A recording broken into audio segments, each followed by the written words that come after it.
感谢公主说的是人在困难处境下的一种情感承担。这个演出其实是有双线发展就是一个古今的一种平行交错的推进。那古的话就是来自南管的戏曲本子《朱变》，讲的就是朱变他在番邦被滞留16年，被当成人质。在用这个本子的时候呢，我们再把里头的这些南管的唱曲散落到剧本的各处，代表了剧中每一个角色魂牵梦萦的一个精神状态。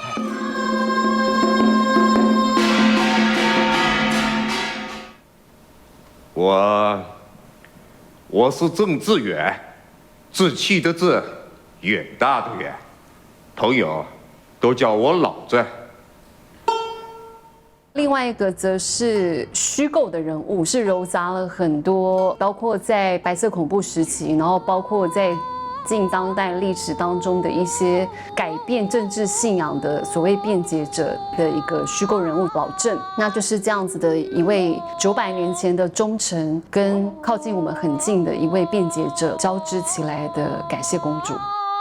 红岸下断天之妙，掠去我妻休息。这个故事呢，其实有几个主轴。第一个就是忠诚，我们对人，还有说你对团体的那个态度是什么。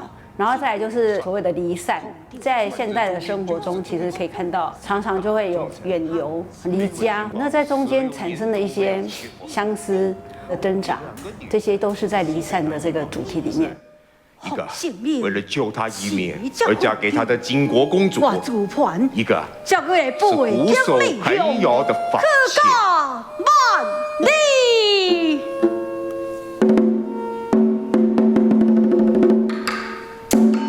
醉了香，酒困金崩。像朱变这样的一种忠诚形象，在当代来讲，几乎已经是不可能了，有一点像是一个天真的预言这样子的一个事情。但是有时候我在回看这种过去的这种戏曲本子的时候，我自己另外一层的感受是，他们其实都在描绘人的某种理想性，人在不同的处境当中可以向往、可以抵达的地方。山含羞半壁，几多是为你的望定新何国体呀！本去国功臣，家乡南返。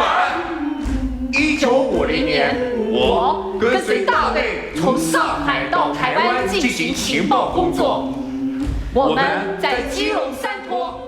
人在面临各种挣扎求存的时候，你会做什么选择？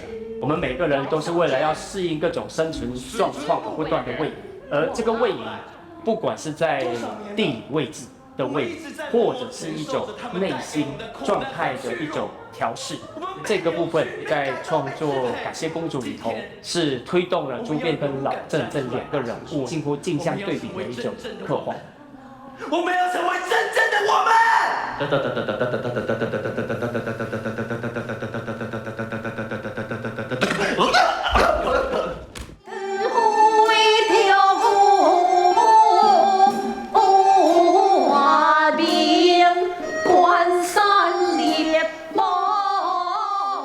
去寻找这些古典的从梨园南管的身体声音的语法里面究竟是什么样的哲学，让当代的剧场工作者能够去寻找另外一块从本土文化生长出来的核心。那这个就是终于有这样一个契机，可以用感谢公主来彼此对接。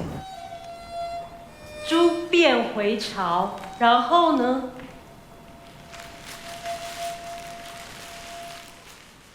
最后能够带给大家的某一种感觉，就是生命不是一个个体就能造就的，生命其实是需要跟与他人互动、共同连接而产生的。所以感谢公主，她有一个感谢他人的含义在里面，在你生命的某一些时刻，都曾经有过不同的人在给你很重要的支持，而这样的一种支持，将来是我们也有能力去鞠躬给别人。